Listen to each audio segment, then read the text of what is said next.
threats and counter-threats go on over this torn city, the iron curtain running through Berlin has today become a cement wall. I've come to the wedding district in a notoriously tough area to see the effect of the East German government's decision to seal off its people from the Western zone. And what a grim picture it makes. Inside streets only 100 yards from this barricade, a group of 10 Russian T-34 tanks are lurking. The steel-helmeted East German police guarding the barricade have already pointed their guns at us in a threatening way when they saw us camera. Earlier today, I watched workmen supervised by troops putting the finishing touches to the cement curtain, through which no East German can pass. Along the length of the border, mobile cranes lowered thousands of massive cement blocks into position, while West Germans looked on and jeered. At one checkpoint, which is close to the West Berliners near here, I saw an East German policeman turn a blind eye as three men pushing a handcart loaded with objects of furniture bluffed their way through West Berlin and freedom. The leader of the three, who covered his face in front of our cameras, said that they were just taking the stuff round the corner.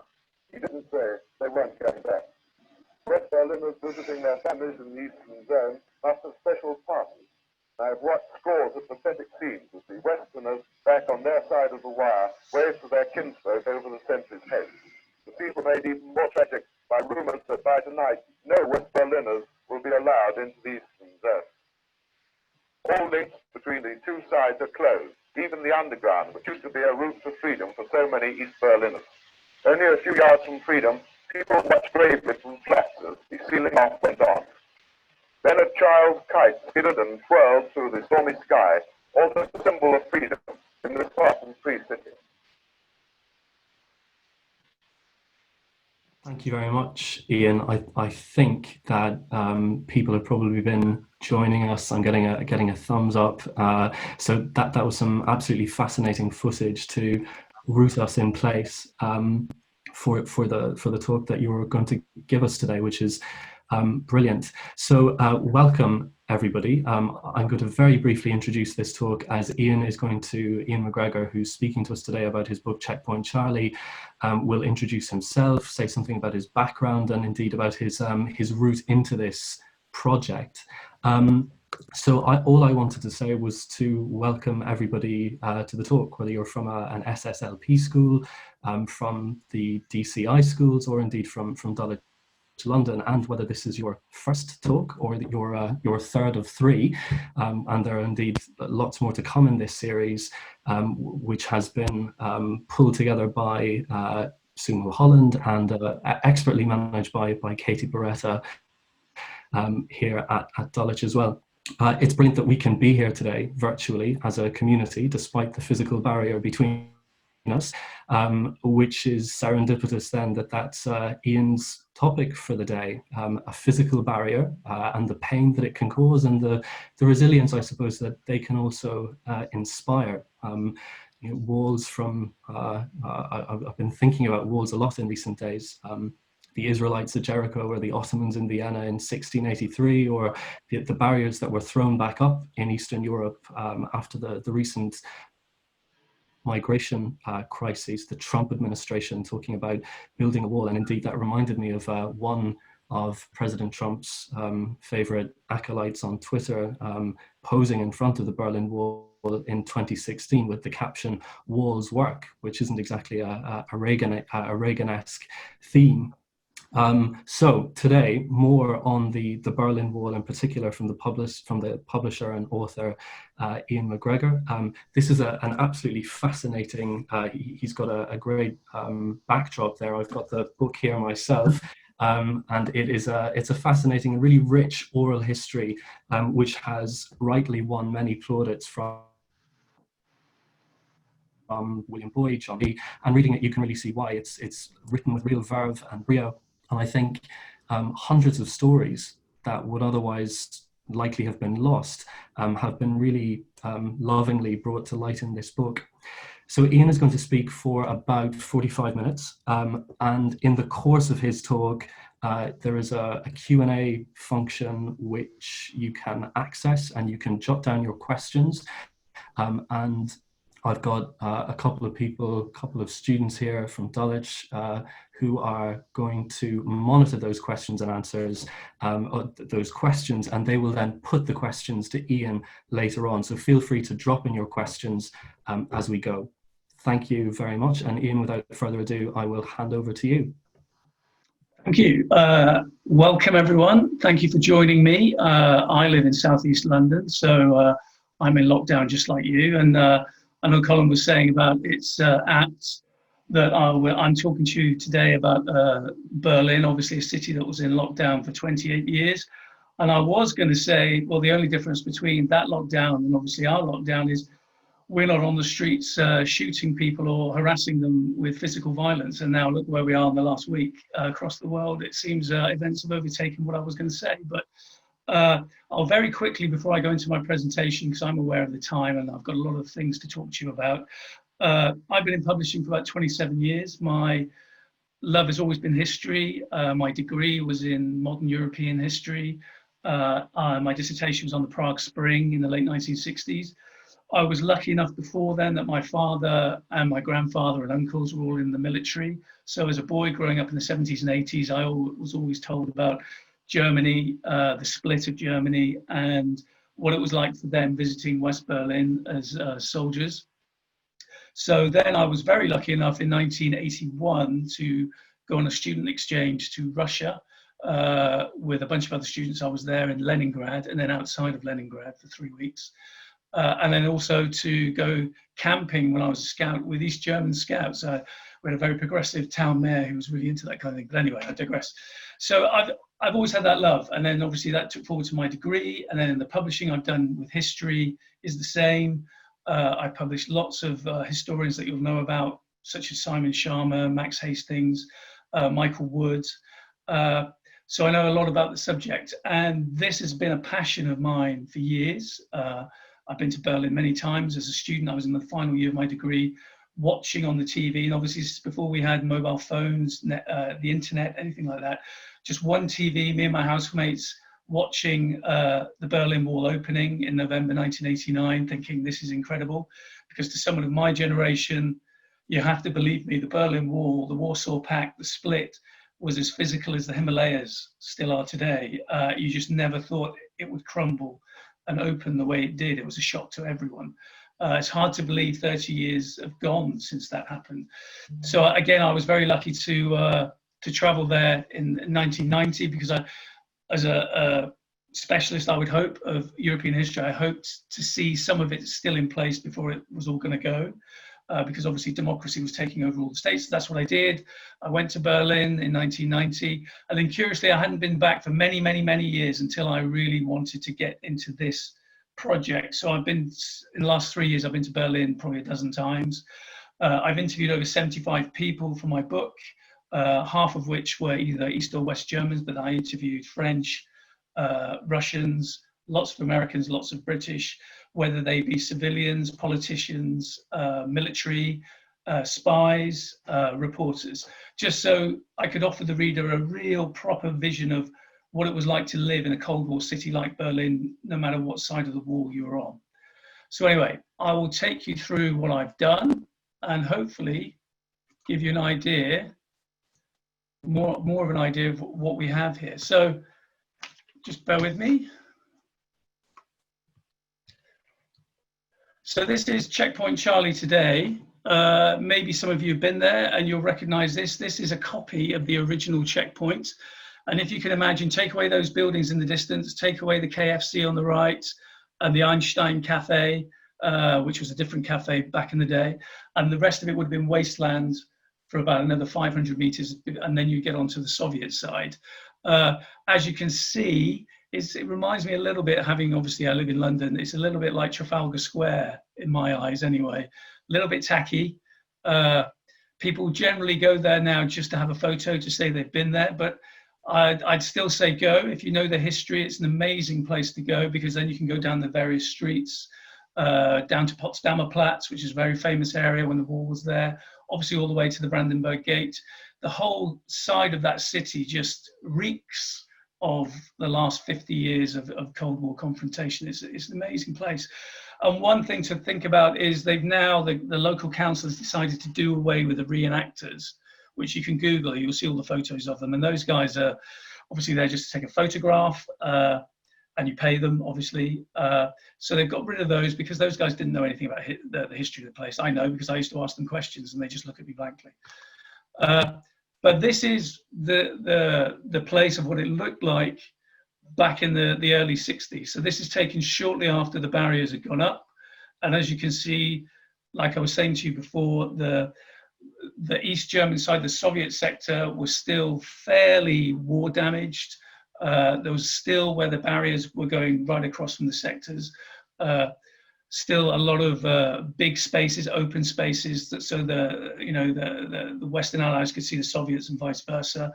And now the barriers have gone up. That's what happened, where you'd see, I'll show you later in some other shots how porous the sectors were, and they weren't policed at all before the barriers went up. This shot is taken a month or so after the barriers had gone up, and as you can see, heavy presence of Allied troops, and on the other side there would be a heavy presence of East German and Soviet troops. So this is how the split looks. This is probably circa 1947, 48, before the Berlin airlift, which I'm sure a lot of you have now studied. So as you can see, the rump on the right-hand side of East Germany was basically the Soviet sector.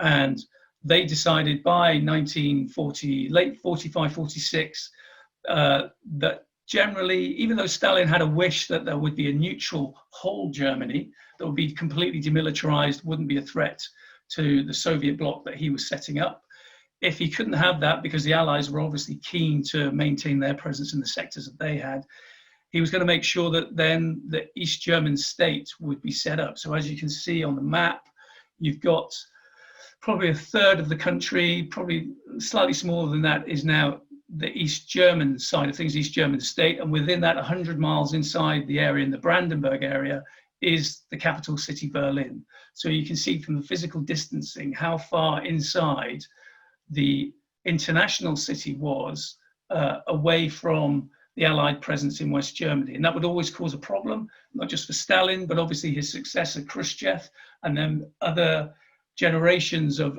Soviet leaders that would take up. It's what do you do about this, as Khrushchev said, the thorn in his side that was this Allied international city, so deep embedded within the East German state, embedded behind the Iron Curtain. So the main architect, which I talk about in the book, is I tried to understand what were the, what was the mission that the East German state had to wanting to build a wall. So I'll talk you to the three main architects of the desire who drove the whole process to 1961, August 13th, 1961. So the leader of the GDR is Walter Ulbricht. Obviously, the three guys I'm going to talk to you about, they were all die-hard communists. They've been communists since either the end of the Second World War, when communism's just started to take control, obviously, in Russia, or from about the mid-1920s onwards. And from there, they were schooled. And then as obviously Germany disintegrated under the Depression, so we go into the 30s and the rise of the Nazis, all three of these men were in one way or another fighting what they thought was the good fight on Berlin and German streets against the rise of the Nazis. Walter Ulbricht had been doing that. He would disappear and end up obviously in the Soviet Union during the Second World War, like hundreds of other prominent German communists. And he would even be on if a lot of you know the Battle of Stalingrad, he was one of the key advisors they had down there, issuing propaganda to the German troops that were fighting in the city to say give up, especially after they were surrounded by the Russian counterattack. So it was his desire to emulate Stalin and have the perfect East German state and the command economy that Stalin was driving in Russia. He wanted to replicate that, even despite the fact that the East German state wasn't really built to have such a heavy industrial base that Russia now had. A lot of East Germany was agricultural land. The main industries were in the Ruhr in West Germany. So he had this mission that he had obviously been given by Stalin under orders to help replicate what was going on in Russia. What I'm trying to show you here, what I've tried to show other schools that I've talked to, is why would East Germans want to leave their country to go to the west in their hundreds of thousands. It got up to 1961, 2.1 million East German citizens out of a population of 18 million had left. And this is kind of sums up the two pictures I'm going to show you. So this is just off of Unter den Linden, which is the main thoroughfare leading up to the Brandenburg Gate, which was in the Soviet sector, which was obviously under the governing of the East German states. And as you can see, it's still rubble. So Berlin, by the end of the war, 70% of housing had been destroyed by both the Allied bombings over the last 2 years before the end of the war, and then obviously the Russian attack on the city to capture it, had virtually destroyed the bulk of the housing. And whilst in the Allied sectors, the rebuilding was going on pretty much from the 1949, once the Berlin airlift had finished, to rebuild the city in all aspects, not just social housing, but shops, boulevards, everything. On the east, even though their main thoroughfares were rebuilt, in the main, this is what you would find if you went off those thoroughfares, just rubble that still needs to be looked at, cleared away, and things rebuilt into it. Whereas obviously if in the Western sectors, like I just said, this is what life was like. So you're in an Allied controlled international city, money pumping in, money no object, because obviously they have to maintain these international garrisons. With the international garrisons come the civilian workers, come thousands upon thousands of West Germans who want to work in this area, want to work in this city because the pay is better. They can escape conscription because they don't have to do national service because they are living in an international city. And as you can see, the bright lights of big cities. So if you're an East German who kind of had an idea of what was going on in the West through the radio, or relatives or friends that were living in West Germany, West Berlin, and you saw this, if you're realizing there's not much going on for me at the moment in East Germany, we've got this command economy, they're driving productivity forward, I have to work more hours, I'm getting less pay for those longer hours, and when I do get paid, there's not much to buy. But then if I go over for a trip to see my relatives or friends in West Berlin, look what's there, but I can barely afford it. So this was the disparity that was very evident to many, many, many East Germans, especially from the professional classes. And that's why from roughly about 1953 onwards to 1961, they were literally packing their suitcases and surreptitiously moving across the borders.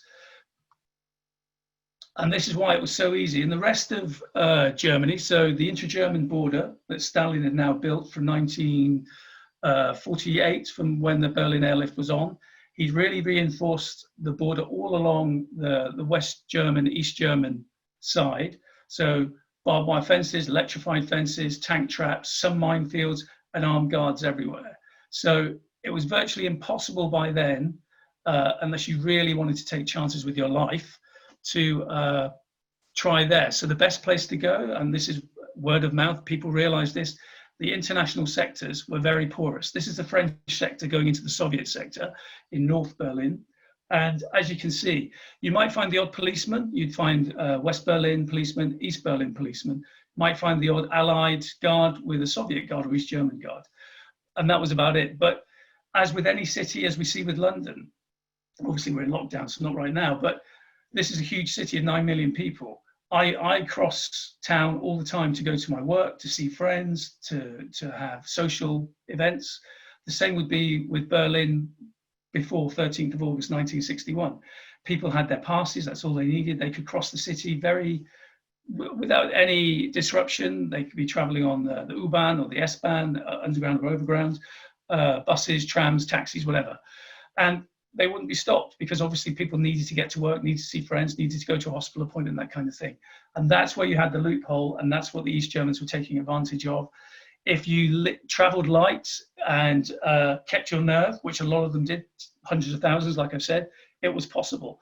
So with the build-up from mid-50s all the way through to 61, tens of thousands every month going throughout the year on year, the rate was going up until Ulbricht, who I talked about earlier on, was pleading with the Soviet leadership, who are now run by Nikita Khrushchev, who'd taken over by 56, to do something about this. Because as with any country, and they were a young country, and like I said, there was just 18 million citizens, 2.1 million by 1961 had left, and of that 2.1 million, 50% of them were under 25, which is any economy's lifeblood. They were the professional classes, engineers, physicians, doctors, teachers, architects. They all realized they had to get out of the country, and the East German leadership wasn't stupid enough not to realize this was happening and trying to figure out what would happen.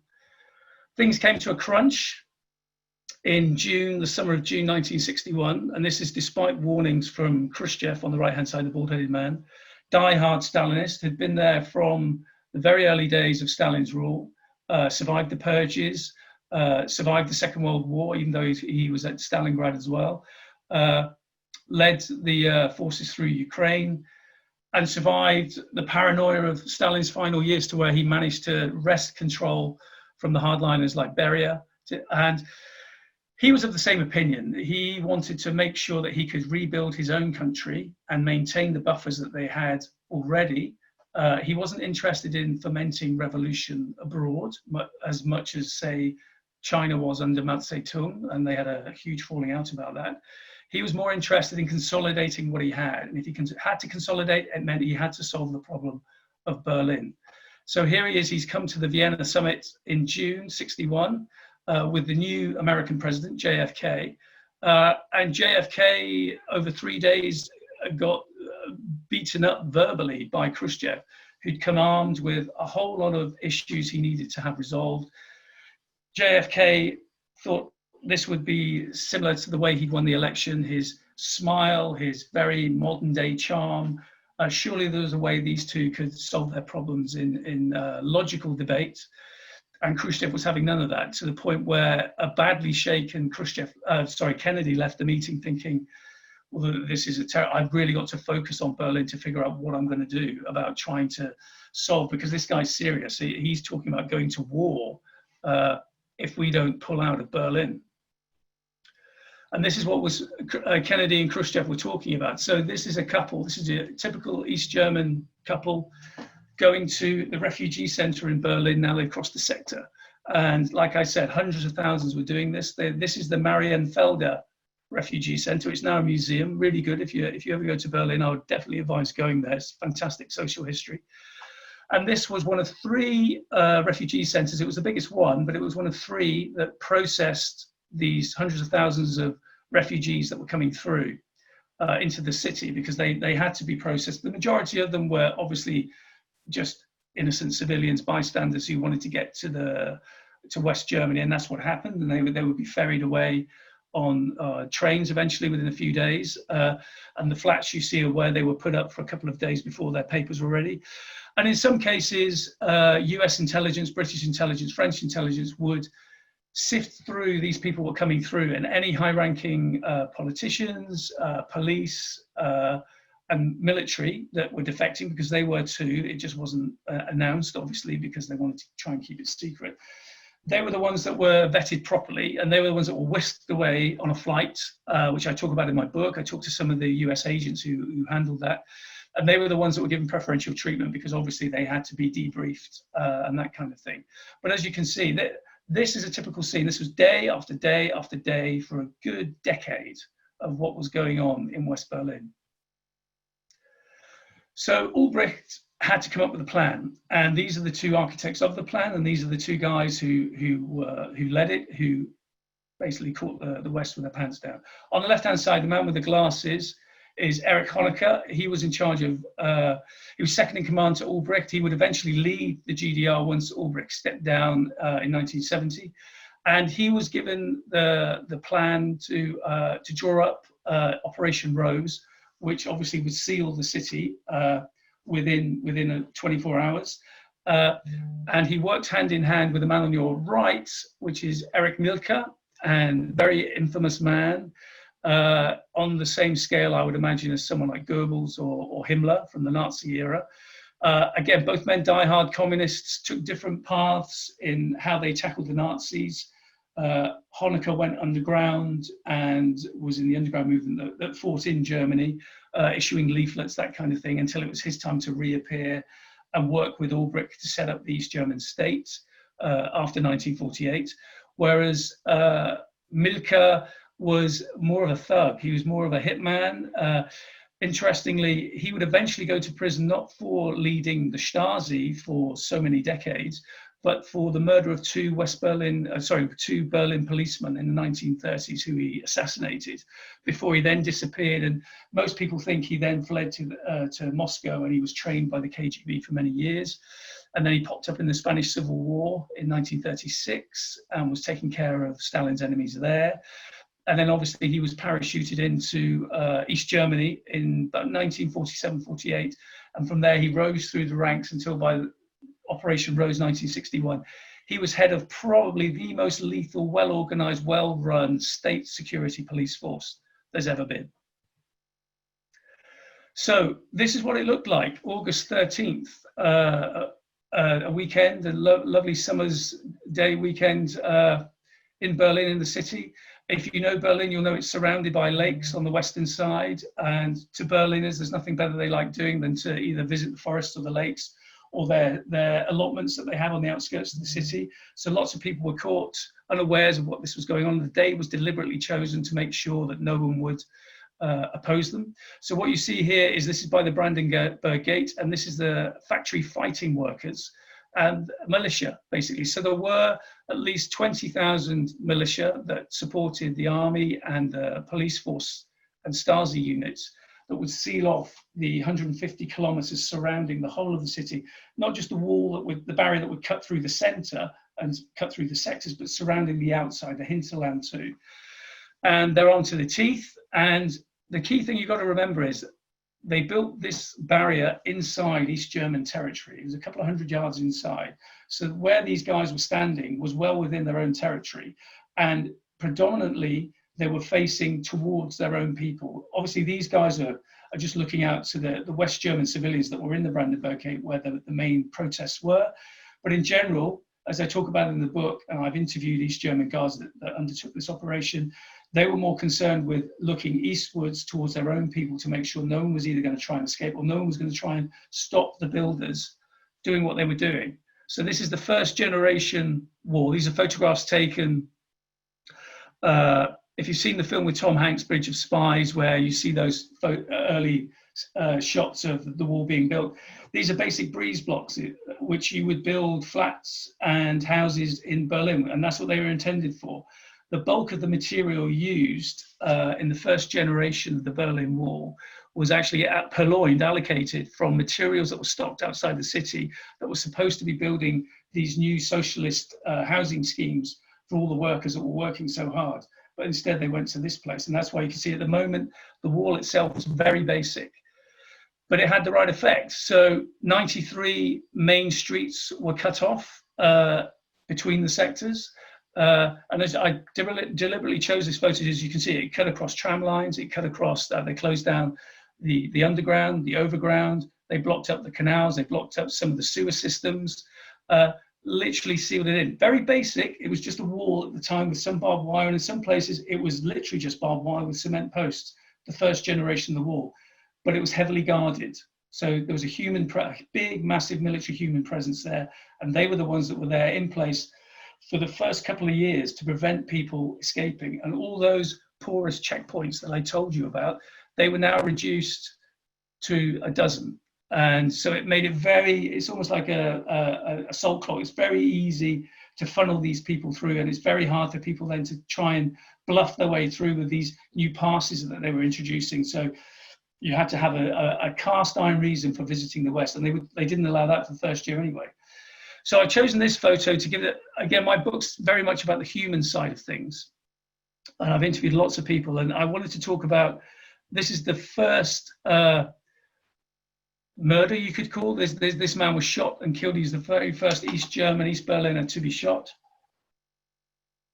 And this was 2 weeks, beg your pardon, 2 weeks after the barriers had gone up. Gunter Lithkin was a tailor, a dress tailor, who was in East Berlin, but he had he's a bit of a Dell boy. He had a very good business going where he would work primarily in West Berlin, so he was getting paid in West Berlin currency, which would buy you 3 times as much if you took it back to East Berlin. So he lived in a very nice, lovely flat in East Berlin, and he provided for his family. But he realized that the writing might be on the wall. He just, as with everyone in Berlin, he was just caught napping. He was in the process of actually moving all his belongings into West Berlin with his brother to a new flat. And as luck would have, bad luck would have it, he just happened to be on the wrong side of the city when the barrier went up. So after 2 weeks of going up and down the whole length of the barriers, trying to find somewhere to escape and being frustrated that he couldn't, he decided that he would try and swim one of the canals. Berlin's crisscrossed with canals, and in some places it's like London. The River Thames for us is the River Spree for them. Not as wide, but it's a fair swim. But in some places, it's a shorter swim because of the canal network, and that's what he was trying to do one morning. And he just didn't think that they probably would shoot to kill, and that's exactly what they did. He got to the other side. As he was coming out of the canal, he was hit 3 times and died within minutes. And he was the first victim of 201 East Germans that would die trying to cross the wall one way or the other. This is one of the success stories. This is Frieda Schultz, and I chose this picture. Again, if you go on YouTube, you'll find her. Her name's Frieda Schultz. She was 77, and what the East German authorities didn't realize, and they soon found out and they solved the problem, was you can build the barriers, but where they had drawn the line of where the barrier was going to be, some of the barrier would be physically there already, i.e. blocks of flats that were right on the border of the Allied and the Soviet sectors. So this is Benauerstrasse, which is in the French sector, bordering onto the Soviet sector. And as you can see, East Germans were able to literally look out, and right below them would be the the French source of West Berlin.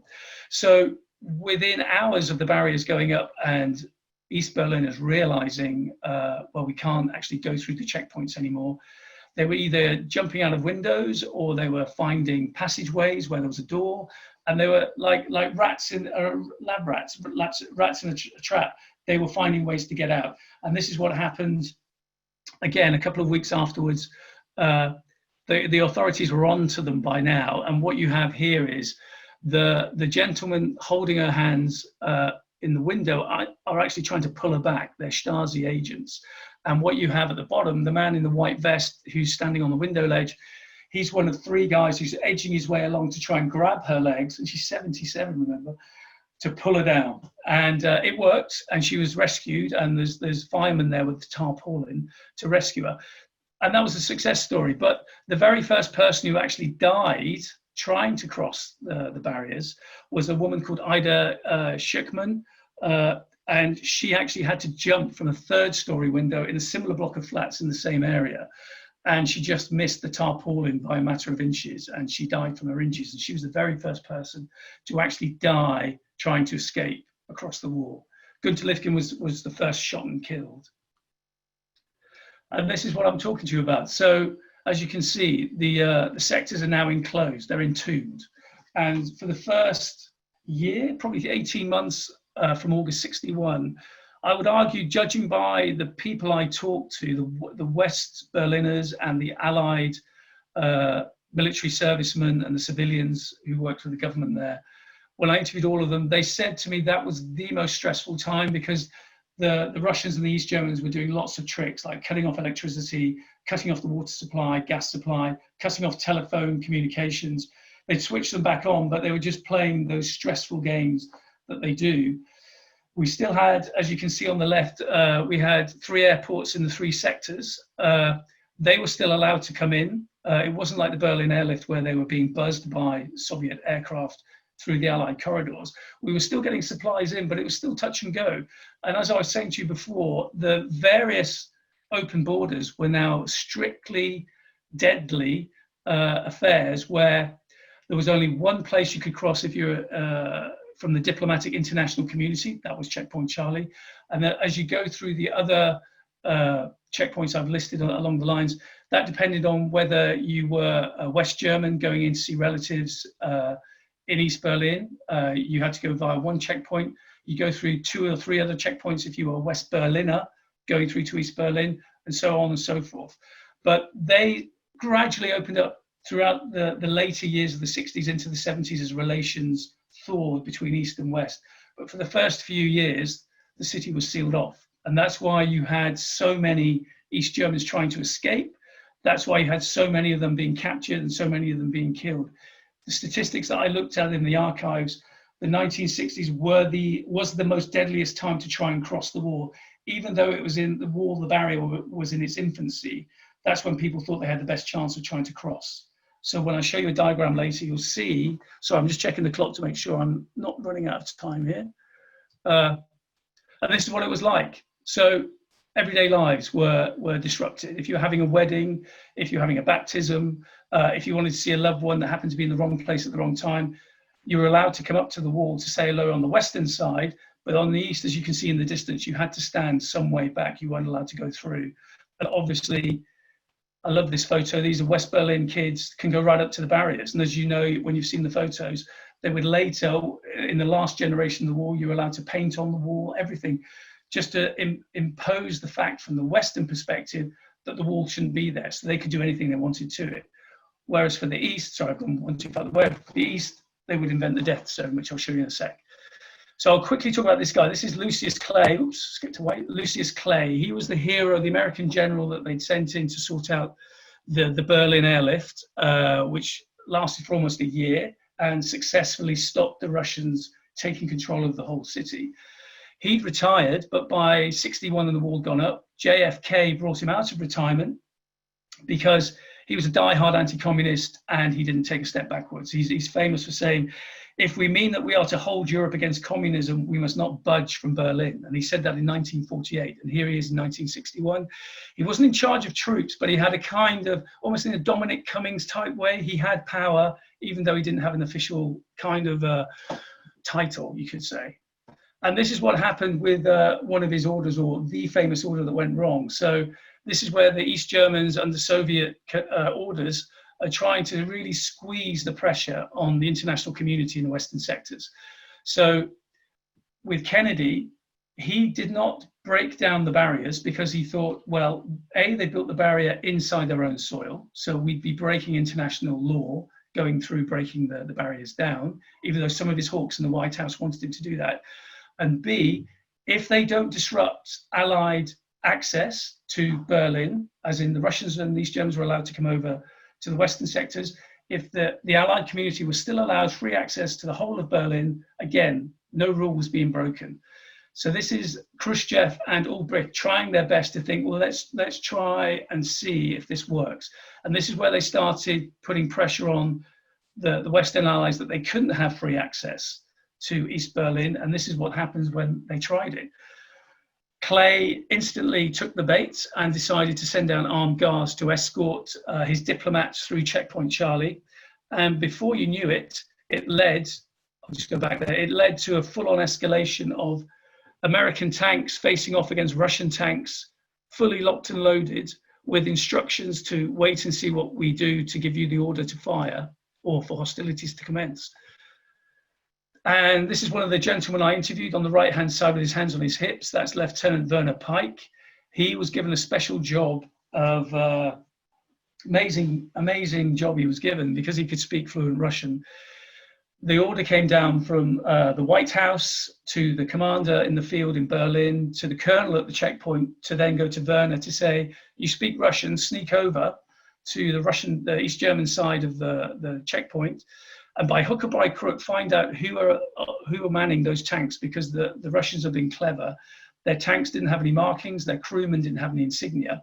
So the Allies needed to find out if they were Russian or East German tanks. If they were Russian, that was fine, they were allowed to be there. If they were East German, that was almost like a declaration of war, they shouldn't be there. So he did sneak over, and he found out by reading the newspapers in the tank that he managed to sneak into that they were indeed Russian. And this went back via the chain of command to the White House, and eventually the problem was solved and the tanks drew back, and that was the closest East or West ever came, Russian and American, to be fully weaponized, locked and loaded, pointing at each other only a couple of 100 yards apart throughout the whole of the Cold War. So this is the death strip, the early signs of the death strip. As you can see now, the East Germans are clearing a kind of almost like a shooting gallery, and this would improve to where it would be 300 or 400 yards long. And this is why I chose to talk to you very quickly about Peter Fechter, sorry. And he's your age. He was a high school kid, fed up with living in a communist state, fed up with living in East Berlin where he had no money. I call the chapter in my book The Death of Elvis, because he was a kind of rockabilly with his friends. And he was egged on by his gang of mates to say, right, let's try and cross the death strip while we still can, while there's still gaps. Who's with me? And this group of about a dozen kind of whittled down, and when it came to actually doing it, to just two of them. Him and a friend ran across. His friend made it, and as he was trying to climb up the final barrier, he was shot at 35 times by the guards and hit fatally. And he was left to die, to bleed to death in no man's land of Checkpoint Charlie. And I interviewed various people who witnessed this event. And the East Germans, obviously, as I'll talk about later, its very command structure was very rigid, as in you excuse my language, you don't fart unless you're told to. And so, as you can see from the guards that were removing his body, he was left there for at least 3 hours. And with the wounds he had, he was going to bleed to death. The Americans and the international community that were watching this, they couldn't go into the death strip because it was East German soil. So they were thinking, unless we get from on high, we're not going there either. So he was screaming for help for about half an hour to an hour. And then obviously gradually as his life was ebbing away, he died. There, he's barely alive, and they eventually came out and they carried him away. Thousands of West Berliners were now watching and booing, which is why that East German guard's looking so concerned. But that photo that I'm showing you, that went worldwide, and that really shook the globe, really, the western half of the globe, as to how potentially barbaric the East German state was and what really was going on in East Berlin.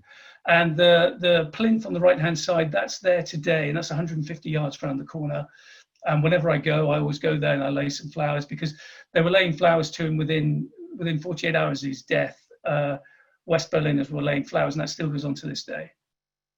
And that's how the death strip looked just before Checkpoint Charlie and all the other crossing points opened in 1989. So as you can see, you would literally have to be invisible, the invisible man, to get through there. It was state of the art. The East German state spent millions, if not $1 billion, on its upkeep. You've got two different types of wall, which are both pretty much impregnable, especially if you've got armed guards in those towers 24/7, searchlights, dog runs, everything. I mean, it's practically impossible, which is why I was saying earlier on, when you look at the stats, very few escape attempts were made to actually go through that. It was impossible. The last few attempts that were made, some of them were successful, and I talk about them in the book, were getting smuggled through in the boot of cars of either Allied personnel or diplomatic people that would take a chance and pick people up in some side street in East Berlin and sneak them through, because the East Germans on the border, they'd have to have a very, very, very good reason. They'd have to be 100% sure that someone was in your car, because if they stopped and wanted to search your car, it would cause a huge stink. And if they were wrong, it would cause a very, very big stink. So they seldom didn't do that. And that's why the escape attempts that did happen were people getting smuggled through or tunneling underneath. You would never try and go through that. So by 1989, this is what the East German state would like to show you they were like. Very successful, happy workforce, very strong, healthy workforce. Steel, the making of steel was a very East German thing. It meant everything to them. It was, they built their heavy industry by then. They spent the last 30 years to where on paper it looked amazing. It looked a huge economic success story, but underpinning it were billions of Russian and West German loans that kept it going, because they just couldn't compete with other countries such as the rise of China and India, who were doing steel working as well, which is why the British steel industry fell through the floor in the 1980s. They were suffering in the same way, but propaganda-wise, this is what they'd like you to believe. But if you fell out with the system, and I've been to this prison, this is Hohenschönhausen prison in northeast Berlin, one of a dozen that was around the East German state. If you moaned about the type of education you were getting, if you were working in any kind of factory or normal white collar job, blue collar job, where obviously you would have voting to who would be your your spokesperson, your deputy leader for the local and national councils. If you put your hand up and say, could I have a more democratic choice? Why must I choose this guy? I'm not happy about that. Why must I have this degree? I'd rather go and do something else. I don't want to be a teacher. I want to be an artist. You could potentially be spotted or named, put on a list by the Stasi, and the van in the bottom left is a typical van that you will find in this museum. The prison's been turned into a museum now. These vans were camouflaged as a plumber's van, a bakery delivery van, everything. And they were literally picking people off the streets day in, day out. And you would be hustled in there. It's in complete darkness. It was sealed off. And you would end up at one of these prisons. And if you're really unfortunate, on the right-hand side where you've got this corridor, this was called the Submarine. And it was a very, very infamous place. I mean, I've visited some concentration camps in Germany like Belsen and Dachau. This is just on the same scale. I mean, it was used as a KGB killing center. It was an SS barracks in the war. Then it was a KGB holding stroke killing center of Nazis. Over 50,000 Nazis died there. And then the Stasi took it over. And this was where mainly political prisoners who I interviewed for my book were taken. And they had barracks, they had prisons in the building on the left-hand side that you can see where you'd have some daylight. But if you're really unlucky and you were a 5-star prisoner, you went in the Submarine. And this is an underground cellar, 24/7. It's artificial light. You barely got to see the artificial light because you'd be in an enclosed cell. Some of those cells are rubber lined and you'd step into them and then they would flood the cell up to your ankles or calves. So you were basically living in freezing cold water. And this is how they broke people. So you need to go to that museum. If anyone says to you what a nostalgically, oh, it's an amazing state, these German state, and free education, free healthcare, job for life, have a look at this place. So the build up to the Checkpoint Charlie and the other points and the fall of the Berlin Wall, November 1989, it could be seen as various hot points led up to this that affected not just East Germany, but it affected the whole of the Warsaw Pact and the Soviet Union, which in turn affected East Germany. And because it affected them, it had a ripple effect. And that's, in my opinion, why the Berlin Wall fell without a whimper, really. So as a lot of you probably know, this is Chernobyl. This is the nuclear reactor in the Ukraine, which exploded in 1986. Obviously caused tremendous amount of ecological and economic damage, set back the Russian economy decades with the amount of money that it cost to clean this up, but also the agricultural land that was lost in the Ukraine that affected the Russian economy, but then also affected, more importantly, the prestige of how effective a Russian or Soviet economy, society could be run. And this was, if you've seen the drama series, a complete disaster of people, again, obeying or not reacting to events because they were scared of what their senior commandants and managers would think, and not having the scope to do anything about this situation, which grew steadily and steadily worse. Then you have on the left-hand side, Lech Wałęsa, who ran Solidarity. From a political point of view, this is, in my opinion, the first chip in the wall of the Soviet states effectively cancelling out any kind of democratic movements within their sphere by allowing Solidarity, which sprang up in 1980 in the Gdansk shipyards in Poland, who wanted just democratic elections. That resulted by, say, 1989, by the time the wall was about to fall, they were about to have democratic elections in Poland. And again, the ripple effect was there for all to see. On the right-hand side, a very famous photograph of the tanks of the Chinese army in Tiananmen Square, putting down the democratic protests that involved hundreds of thousands of young people and students that were brutally suppressed. Hundreds, if not thousands, were killed. And that happened in June. So while there were protests that had happened throughout the Eastern Bloc in Europe, this was going on in China. And this is the way the Chinese dealt with it. And you could argue that's why they're still in power today. On the other hand, this is Leipzig. So this is one of the main peace protests in Leipzig in September, 4th September 1989. And to many East Germans, this was the starting gun to where change was very, very possible. There's over 500,000 people walked through Leipzig that day. And this had it'd been building and building for months, and there had been other protests, but this was the biggest one. Leipzig was one of the second, third biggest city in East German state. The police did nothing. They were there. They were in the side streets, water cannon, baton wielding riot police, everything. They could have easily suppressed it. They could have killed a lot of people. And the authorities decided they weren't going to do that.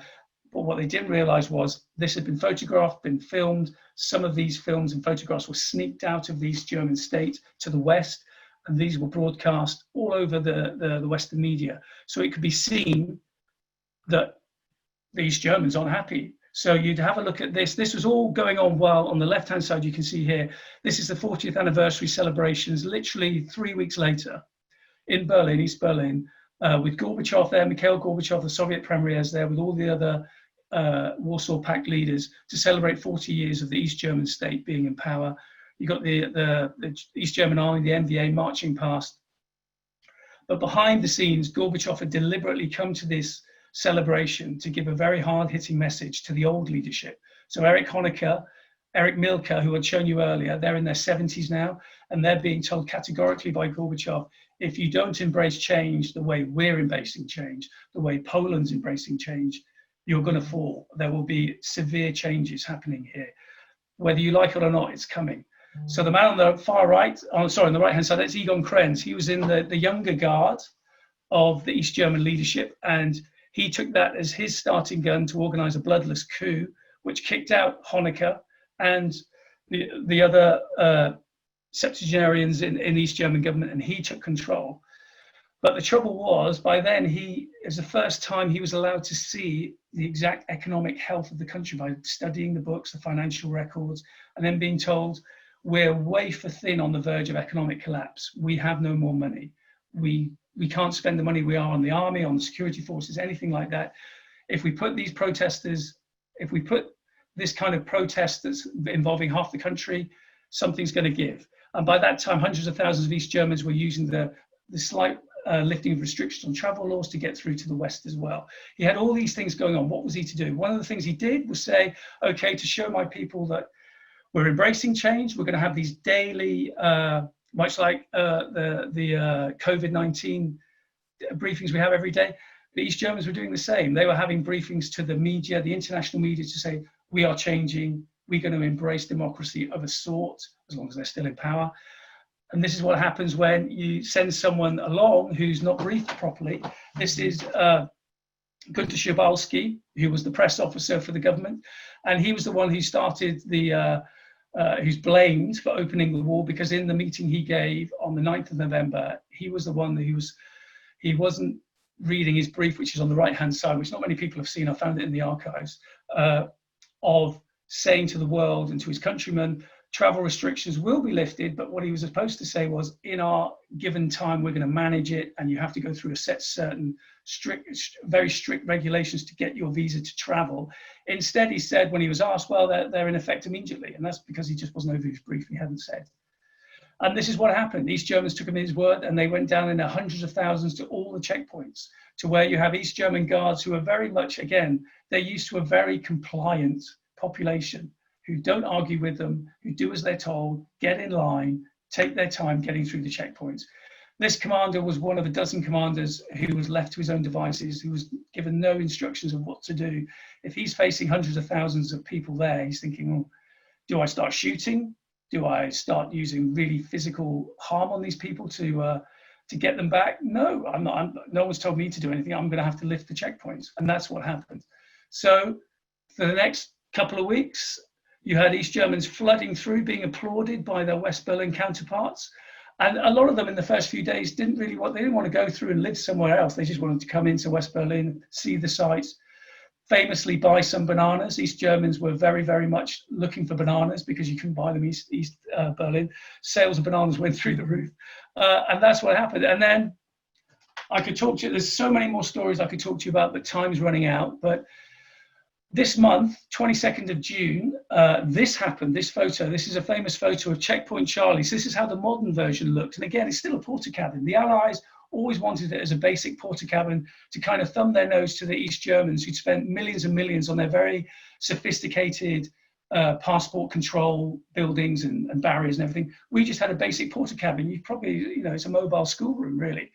So that, as you can see, it was very easy to remove. But to the Allies who came there, 22nd of June, the Russians were there, the East Germans were there, and all the Allies were there too. And it was to sign an agreement called the 2+4 agreement, which would ultimately lead a few months later to the reunification of Germany.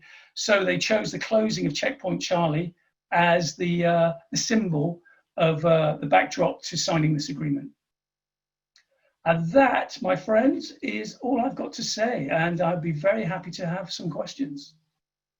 Thank you very much, Ian. That's absolutely fantastic. I realise that it's years of research boiled down into a very short amount of time, but Yep. you've squeezed a huge amount in, and I can see that there are a number of questions. What I'll do is I wanted to briefly ask about how you settled on the list of people that you would interview, and then I know relatedly, Sasha, you've got another question about the people and how they were interviewed, and then we'll go to Joe, who's been monitoring some of the questions that have been asked.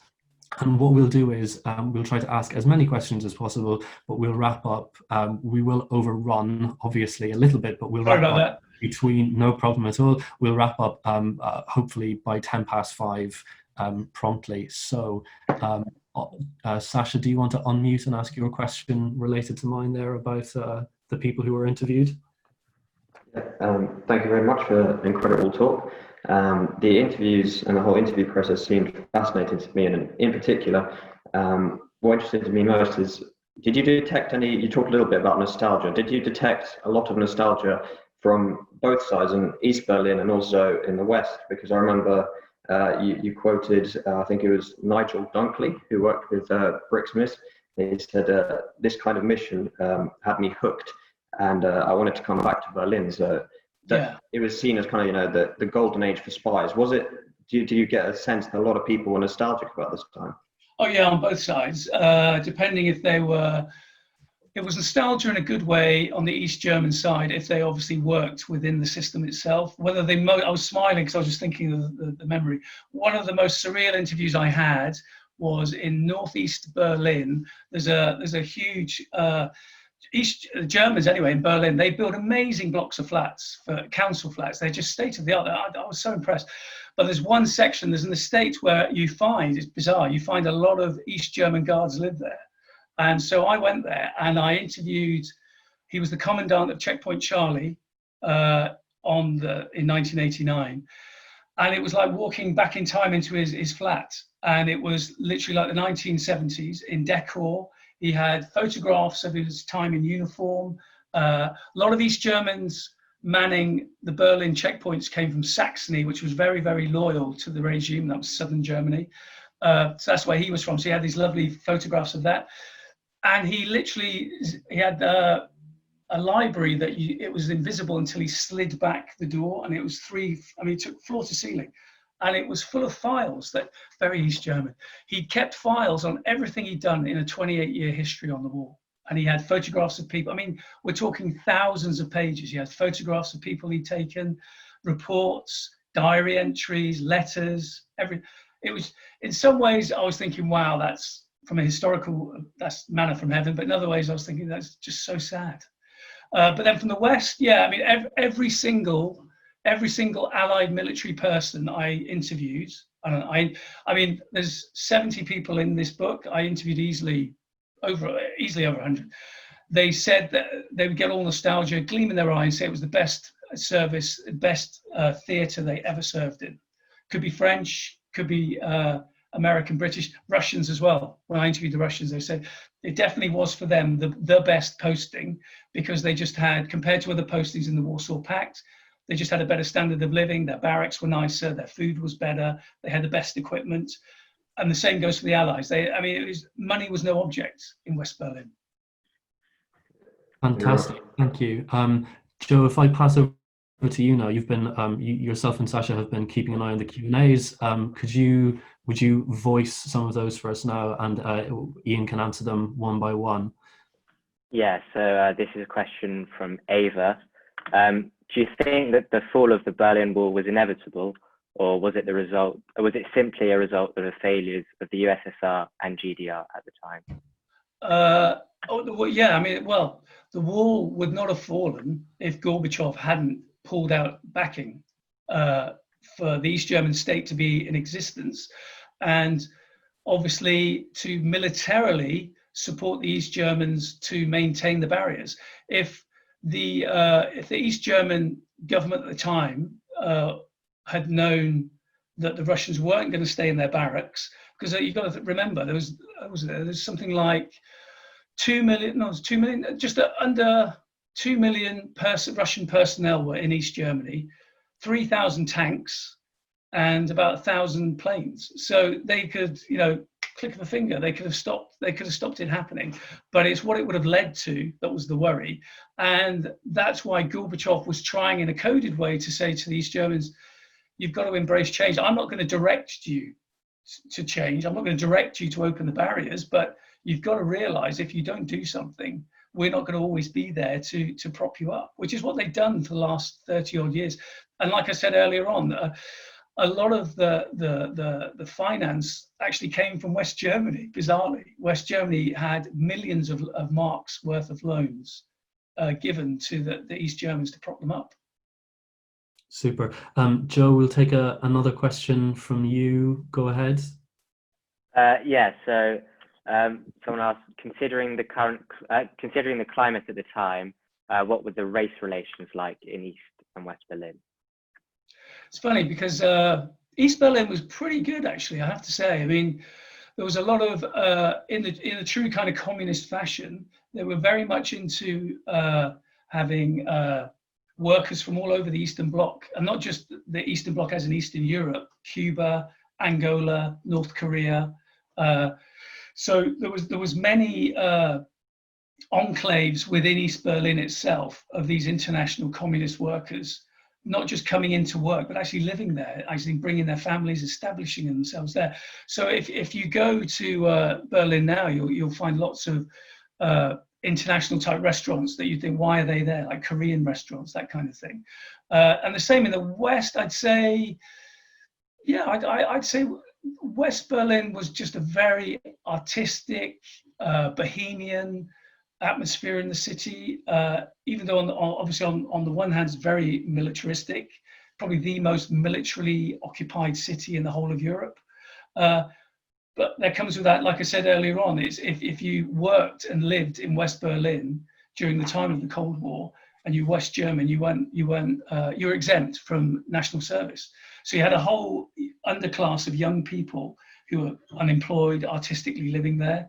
And again, you can see that in some of the streets that still haven't been redeveloped yet. There's whole murals on the walls that have been there for years, derelict buildings that have been kind of semi-done up because whole communes lived there, that kind of thing. So I would say in a microcosm, it was quite a good place to be for race relations. Sasha, I'll come to you next in just a minute, but while you're having a look at the questions, one other one that occurred to me in reading the book, it comes across pretty strongly that the shock, both in West Berlin and in East Berlin and in West and East Germany, the shock that the Kennedy administration is so weak in responding to the erection of the wall, and indeed in the events leading up to it. Do you think, is your sense that it could have been different? You never know. I mean, I'm only judging this on servicemen in military intelligence and just generally in military units like the police on the border in Berlin had told me when I interviewed them, plus the East Germans that I interviewed who escaped from East Germany before the war went up. There were so many reports, lots of variety, whether letters or interviews being debriefed by the Allies once they'd come through. They're all saying the same thing. There's buildup of workers, there's buildup of troops on the outskirts of the city on the East German hinterland. East German civilians were spotting huge buildups of materiel to do something with. And it's just the Allied intelligence units obviously just didn't imagine they would seal off a whole city. So they didn't put 2 + 2 together to think, they're serious about building a wall. And obviously, a couple of weeks before the barrier went up, Ulbricht's very famous for giving a press conference in Moscow, where he says we have no intention of building a wall, because that was the kind of fear that was going on. But you never know. I mean, I haven't found anything, so it's just my opinion, but I wouldn't be surprised if in even 40, 50 years' time, there's more paperwork comes out where I just can't believe that the likes of the CIA had no clue that they were going to build a wall, because the amount of troops, logistically, the amount of troops, workers, militia, and then material to build the thing that came in, they must have known, or it's like Pearl Harbor. It's such a serious intelligence failure on such a key logistical position for the Allies. It's a scandal, really. So I don't know. Sasha, I think we've got time for probably one or maybe two questions. So Sasha, if you go first. Okay. Rosie would like to know, given the focus of Trump on his wall, what lessons do you think we should learn from experiences in Berlin? Walls cost a lot of money. It can be a PR stunt that can go very, very, very wrong, because once you've built it, you have to live with it. And once you make that commitment, that's what I mean, you have to live with it. So I think it's completely different, not just in time, but in the economic reasons why Trump's building the wall, because it panders to his, you could argue, racist bedrock of support. They want to see it. It makes no sense to build it. It makes no economic sense to build it. Whereas East Germans, economically, they had to do something. If the country was going to survive, it wasn't going to collapse in the next few years from 61 going onwards, it's either that or war. It was either that or it's going to be a medium-range war in Eastern Europe. Those are the choices. With Trump, it's nothing like that. I mean, there's been reports I've read that were done in the Reagan era, where, I mean, Reagan was obviously very much like Trump, saying, we want to stop this migration of Mexican workers coming in, and we're going to really be strong on the barriers. And there's been studies shown that if you actually let the workers go through unhindered, they're actually seasonal workers. They'll go to work in California or Texas or wherever, but then they obviously want to go back to their families. Whereas if you build a wall and they have to escape through it, they know they're going to be there for good. They're going to bring their families with them. So completely two different areas, two different scenarios.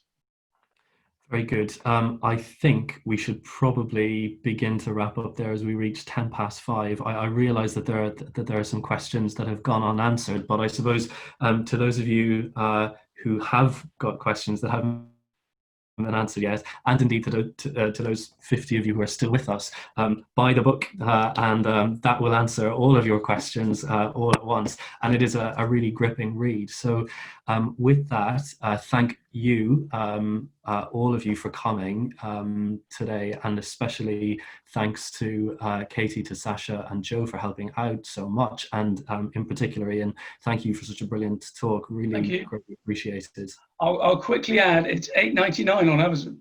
There you go. It's a bargain, folks. It's a bargain. Bargain. Great. Thank you, everyone. Thank you.